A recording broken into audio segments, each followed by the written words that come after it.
Okay, so now is one of the fun parts. You get to start to really add, if you are adding flowers, you can start to mix some of the brighter colors.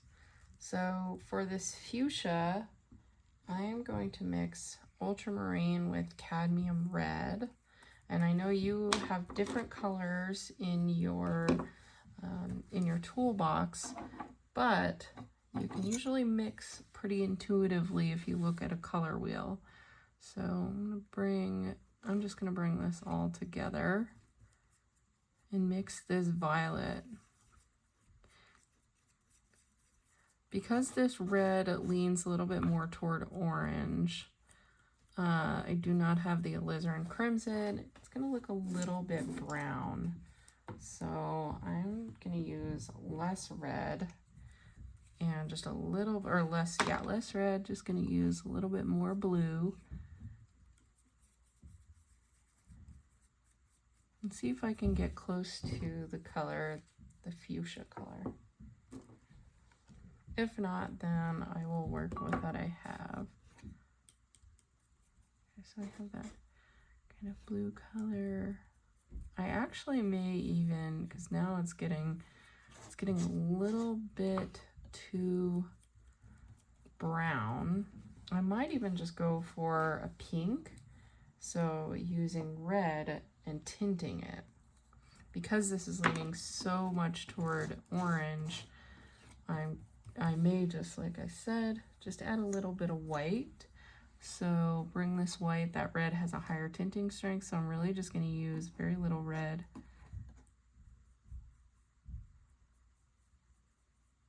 It's a really nice color. It's not the color I'm wanting, but it's a nice flower color. So I may just have to work with what I have. Add a little bit. It's not going to be the fuchsia color that I would really like. This is, in this image, this is a fireweed. That's the color, or that's the type of plant. I'm adding just little bits of blue. If I were to really try for a fuchsia, I would go for a red that leans, on the color wheel, leans toward blue, and then use this ultramarine blue. But because I don't have that with me, you are able to do that, so I would play with that color. Like if you want to get that color, then you can go ahead and play with that. But unfortunately, this just shows you, you know, how much, when you have color bias, how much that makes a difference when you're trying to get a color. So I'm working with what I brought here, and I'm just gonna start putting some nice colors in the background.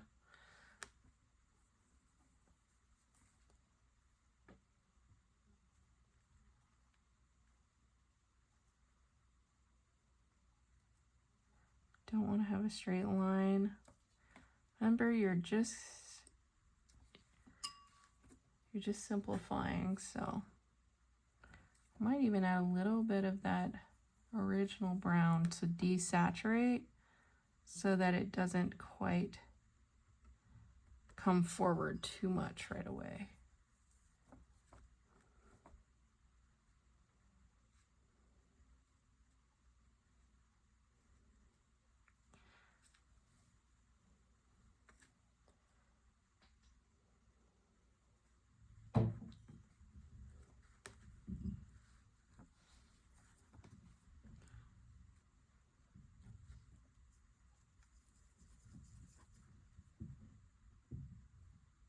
Just doing groups of flowers.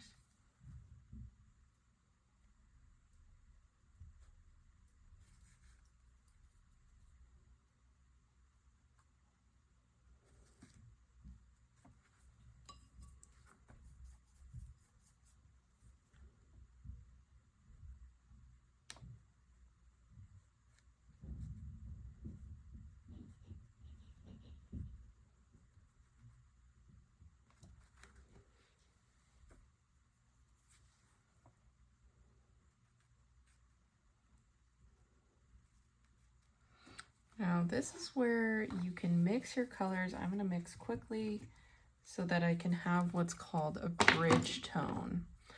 Bridge tone is a tone in between one color and another color to make it feel like it's an easy transition. So I'm going to mix this pink in with this green. I'm going to have a bridge tone so that it can blend into the other green nicely without feeling too on the surface. Sometimes it just doesn't feel connected, so just going around these pinks because they're going to connect to green. So pink is mixed in with this color.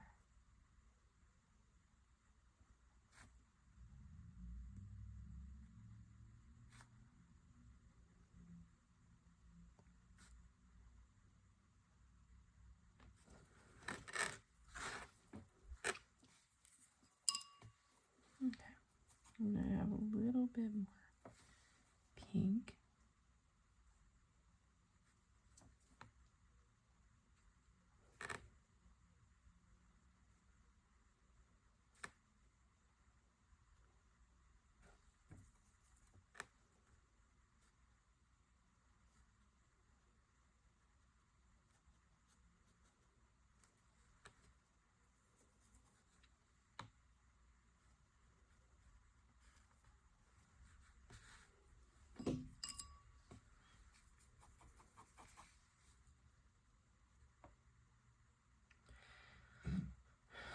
Now, one thing I want to remind you too is that objects get bigger as they're coming closer. So we'll start to make these flowers larger as they come closer in space.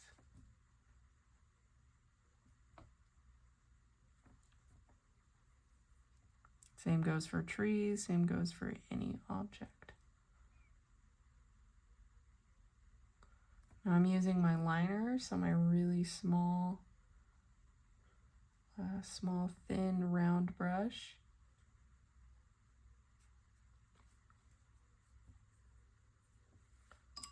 Really simplifying my shapes. I'm not wanting to get too detailed. So I'm just kind of very subtly making these shapes. And next I'm going to do the general stems for these two.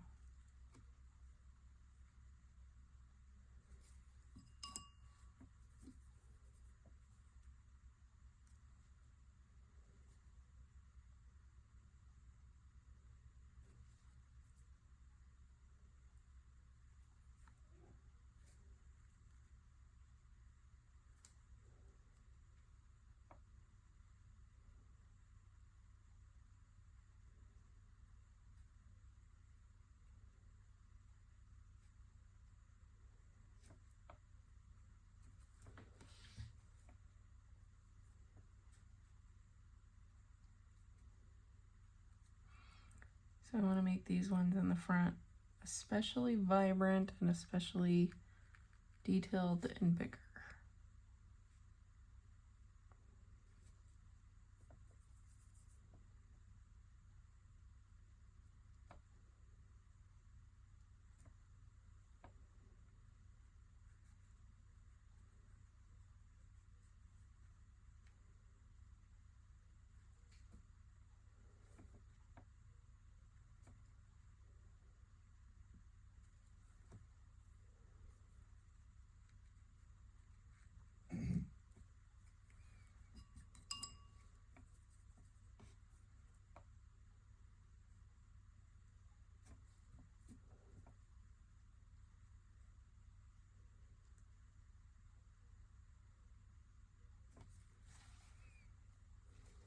Okay, I'm gonna mix some blues and yellows together.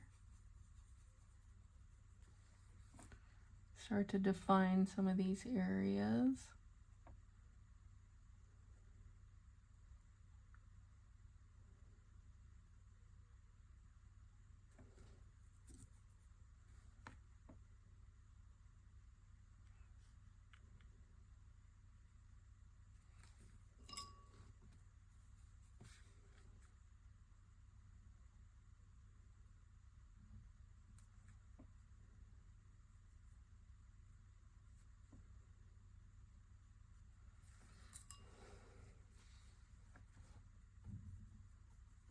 I'm actually going to go back to front again.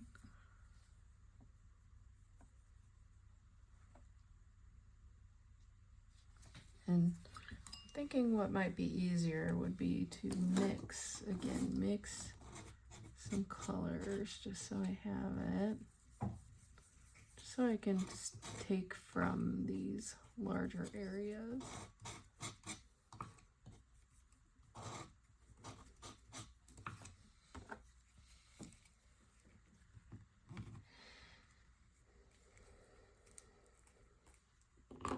The piece is starting to come together. So I'll get my tints, my shades, and my mid-tones here.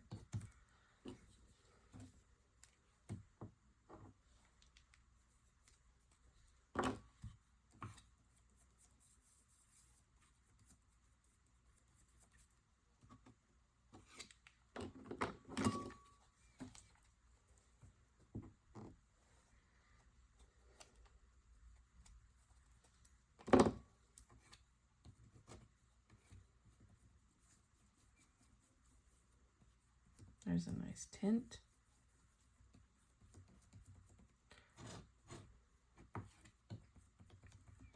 And then I can really just take from these piles where I need to.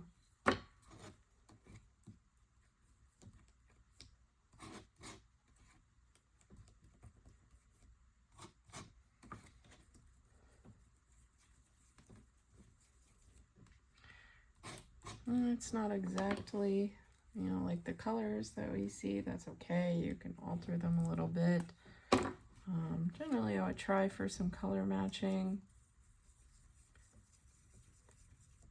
This is with a limited color palette. Okay, so now I have tints, shades, and midtones, and I might even mix a black too, just so that I have a nicer shade to work from. So remember, you can mix ultramarine and burnt umber to get a nice black shade. You can also mix alizarin crimson with a little bit of ultramarine. You can mix it with phthalo blue. There's a lot of just mixing your darker colors together that can help with getting a black that you really want. So I'm gonna go in here and just kind of get a nice contrast, because that's gonna bring this piece forward. That's gonna bring all of this forward. Contrast, saturation, detail, those are all some elements that give you atmospheric perspective and help bring the piece forward.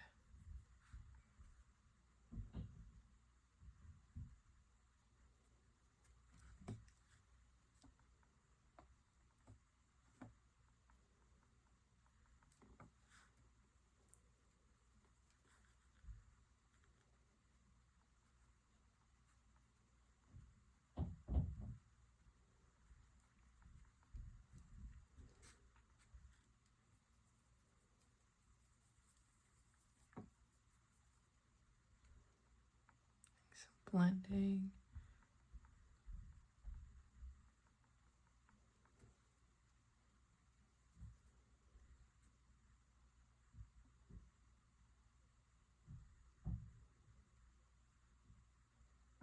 So I'm really generalizing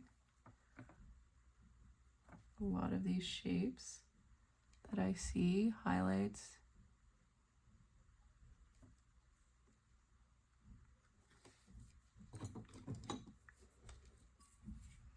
You can wet your brush.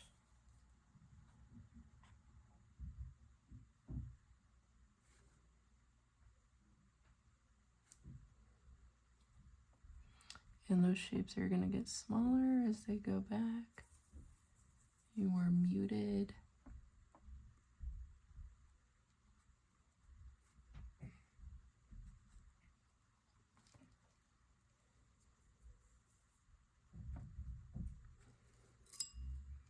It's good to have these areas of these larger areas of color, because then you can discern the difference between some of the patches of grass. You don't want to paint every blade of grass. That can get really confusing.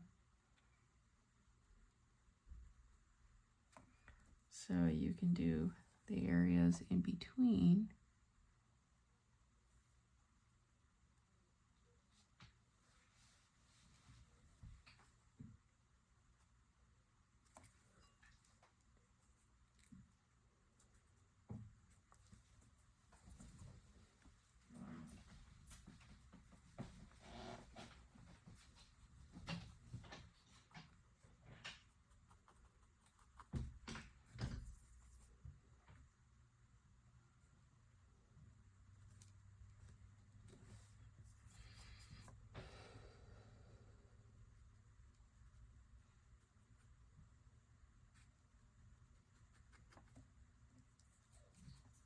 So you see how it's nice to have these colors to grab from pre-mixed, because then you can just grab them before your paint dries. So the shapes that are bigger in the front will show up.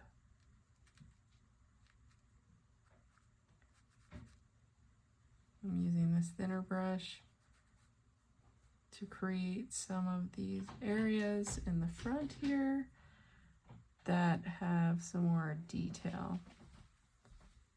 Now I'm just kind of doing a gestural motion here.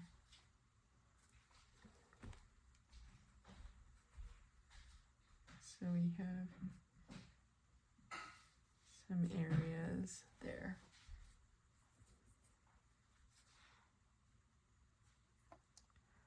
And I'm just putting on some finishing touches now on this piece.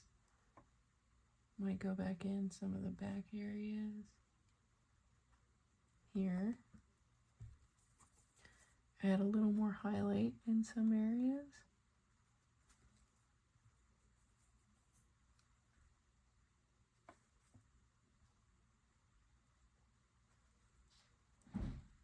And actually, I want to, for my final touches, I also would like to add a little bit of highlight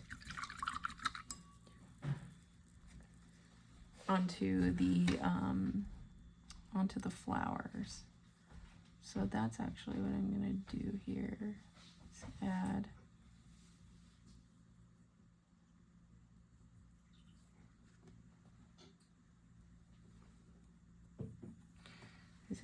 some highlight onto the flowers. So I'm going to make a tint of the pink flowers.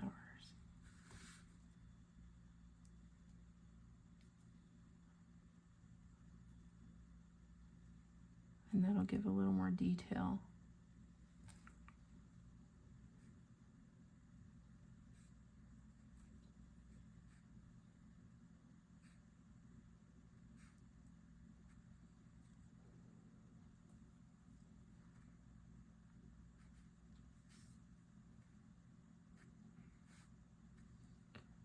You can even add a little texture if you want.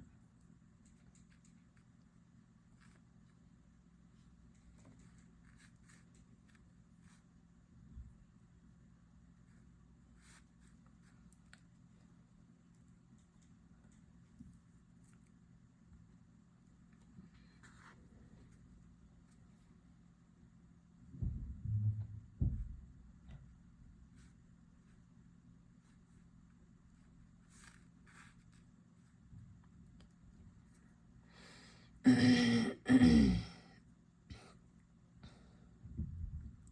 a little bit of shadow in there. Oh, that got a little too white.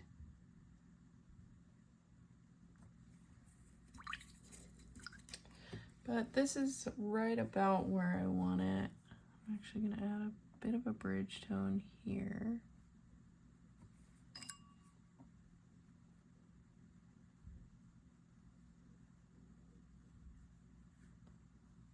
And there we go. Okay, so hopefully that gave you an idea of getting a landscape down, a basic landscape. Oh, and actually I'm seeing a few things here. Just want to add, because sometimes if you look at it, take a step back, you can see a few things that you might want to add. So glad I took a step back, because I can kind of see some areas that maybe could use a little bit more tending to.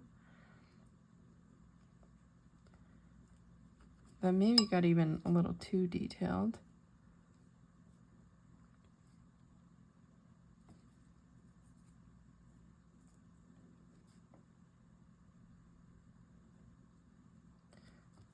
Or there's maybe too many gaps.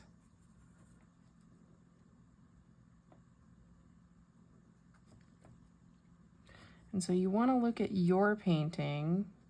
You don't want to compare your painting necessarily to other paintings, but you want to compare your painting to other areas in the painting. Is it cohesive all the way around? Is the negative space and the positive space, do they make sense within the piece?